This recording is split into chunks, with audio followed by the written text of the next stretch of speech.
when I played Varsity Cup, I was doing my honours in accounting. So whether I liked it or not, I had that balance.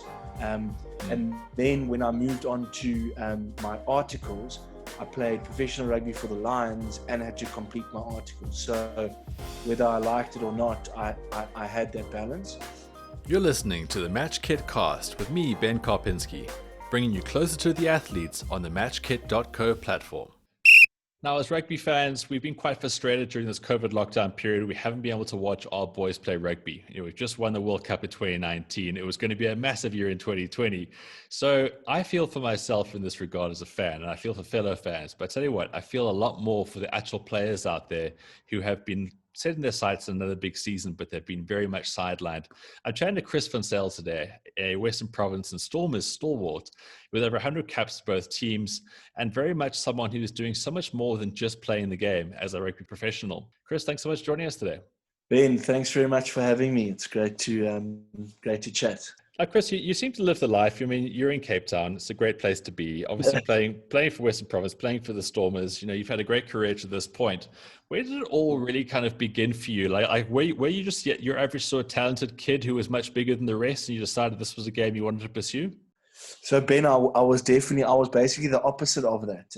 I was a late developer. When I was left school, rugby was far from one of my main goals that I wanted to achieve. It was all about going to university, having a great time, but trying to get a degree as well. And I set off to Stellenbosch, and basically only got involved, always played for the Corsairs, and I suppose it was at university that I started to see that there was potential for something more than just a fun game that I would play with mates. And I suppose a turning point for me was Varsity Cup, and not for the reasons that it turns for most people. I wasn't picked up for a contract there. I didn't have an unbelievable season. In fact, I think I played 6 games in total. But what it did give me a taste of what the professional setup would look like. And I suppose by that stage, I'd also grown into my body a little bit better. I was more developed. And then I decided that I made a decision after playing Varsity Cup in my final year at Stellenbosch, that I wanted to become a professional rugby player. Now, it's interesting you say that when you did go to university, you actually had aspirations on your degree, and that was a big thing. I know a lot of people went to Stellenbosch, and that really wasn't the plan. It was maybe plan B or C. So you obviously achieved that, and you're now a qualified accountant, chartered accountant, if that's correct. And you've now taken a little step further by having your own business with this. Now, what kind of made you realize you had to have the balance between rugby and, of course, your professional interests off the field? So I think for me, I never really had the choice. I wasn't a Craven Week star who got thrown a massive contract straight out of school. I did the schooling part first, and then made a decision at a very late age. At the age of 24, I made the decision that I want to become a professional rugby player. Didn't mean I was going to become one. I first had to become one.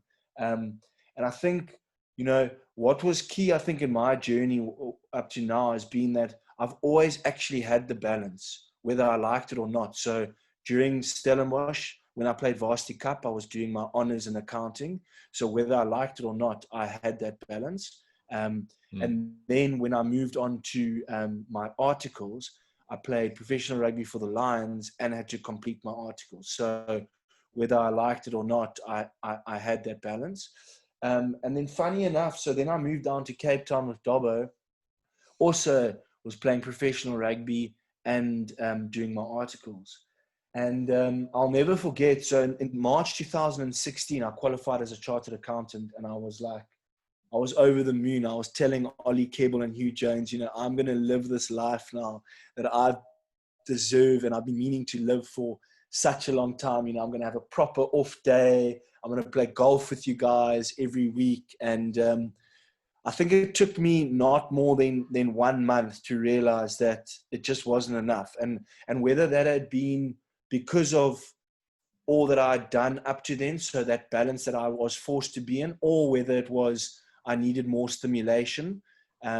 It's one of the two, but within that time, I decided, okay, well, this is not going to work for me. I'm going to register this company. I'd had the idea for a while, and I was going to go and pursue and build a business on the side as well. And, the funny thing is now I've been doing the business now for 2.5 years, and I'm convinced that to have stimulation outside of our rugby game, and I define it as stimulation and not a distraction, because I think there's a fine line. Sure. If you can have that stimulation outside of the game, I genuinely believe for your mental wellness and for your well-being, it's the best thing that you can have. So, and I'm not saying it is to study. I'm not saying it is to be to own a business. I'm saying there needs to be something else.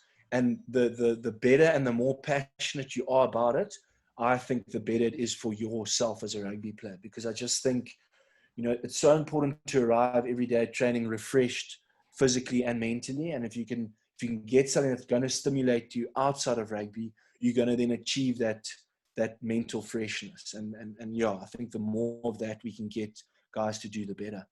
It's a very good point, because I think it also gives you a greater perspective of where your career is and what your role is as a player. Like, obviously crushing losses are very hard to endure. And obviously, very big wins are things that can also derail you mentally from time to time. So I guess you do see a greater perspective with your balance. What are the toughest sort of things schedule wise that you encounter with this sort of double life that you do live? So there's a strict rule in my office, is that when I'm not available, I tell the team that when I'm not available due to rugby commitments, I tell the team that I'm at a client, because the client that I'm supposed to be seeing doesn't have to know that my client that I'm currently servicing is a rugby career.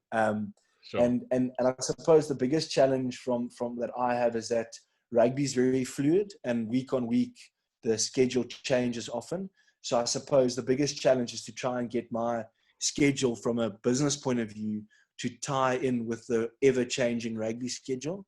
But I suppose, Ben, the big thing and why this business can work and operate, and why I suppose I was so keen on this idea, is because of technology and the fact that, I can come off a rugby session and, there might be some downtime, and I can pick up my cell phone and I'm then in touch with basically everything that my one of my employees is got in touch with in front of him on his laptop. So technology has made it very easy to be in two places at once, basically. Now, you've also recently been appointed the president of the SA Rugby Players Association. It's clear that you have more than 24 hours in a day with all these things. Now, in this, obviously you've got some very clear and obvious leadership qualities. Just tell us a bit about what you're looking to achieve from this role, and what sort of impact you are looking to make to have in rugby off the field too. Yeah, Ben. So it's obviously a big privilege that I got voted in there, and I obviously accepted the nomination, but I knew that with what's going on, especially within the next 12 months, I think it's going to be a very big year for all rugby players within South Africa, due to the changes that are going to come. We've already seen them, and just for an example, the whole rugby calendar this year has changed, and I'm sure next year will also be changing. I suppose what I've said is from the outset, I've just got one goal, and that is, where possible, just to represent the players' well-being at best at all times. So especially with the next 12 months in mind and the amount of changes that are going to come, just really try and think, and try and look after the players, most importantly, their welfare, first and foremost. Now, I think it's best that I ask you this question rather than ask a backline player. What's the process going to be? Say you get a green light tomorrow, and you can say, well, we can play a tournament or whatever it may be, Currie Cup, or there's going to be something amended. You can play in 6 weeks' time. How possible is it for you to get back into sort of battle-ready shape as far as a rugby player? From the non-contact point of view, I think we will all be good to go. We haven't stopped training as Stormers. We've been kept busy. Lockdown has not meant that we've stood still. We've been, we've had to supply our metrics to the S&C guys. So, that's the one side. And now we've started in these smaller groups. So now we'll start getting that, that more game related stuff. So the change in direction, potentially the accelerations. But I think, as you mentioned, the big one is the contact stuff. But I'm pretty convinced because, when I've come back from injuries and I've watched how quickly your body can actually get used to it, that I think if they give us 4 weeks of contact, gradual training, we'll be good to go. It's like you said, it is a bit different for a forward and a back. For a forward, you've got the scrum element as well as the line-out element, as well as you obviously, you're taking on more physical, bashing. But I think that if we can get at least 4 weeks of incremental contact training, we'll be good to go. And then you'll probably find that because we all in the same, as South Africans, we're all in the same boat. You'll probably find that the first bit of contact that we take against each other, we won't be at the same level as at where we finished off. If you think from a performance point of view, and then I suppose will also be probably a benefit. Yeah, it's a very interesting time to be in, but it's just great to know that, obviously chatting to you, chatting to other players, the guys still are in relatively high spirits. And unfortunately, it's just not going to be one of those ideal years, but you've still got so much ahead of you in your career. And we wish you the absolute best in that. And of course, we wish you the best in this redefining the modern career, which you are a shining example of. Yeah, thanks, Ben. It's like you say, I think that is the general sentiment. The guys are upbeat and just really keen to get playing, and I think a lot of the guys have shared the same feeling that although it's not great for us, this pandemic has affected everybody. So you've kind of just got to be grateful for where you are currently, and then look forward to what you can change going forward. With hopefully minimal injuries and like renewed vigor for the game.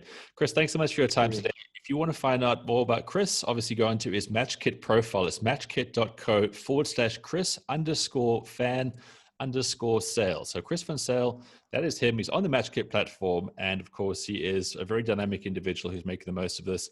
And we encourage all of the sporting professionals to have an outlook like Chris. I mean, these days that we are players are obviously of a certain time period. And it's great to see someone who's progressive as this and looking forward. Thanks, Chris. Great chatting to you. Cheers, Ben. Thanks. Are you an athlete looking to better commercialize your career? Visit matchkit.co/register and see what this unique web builder can do for your sporting profile.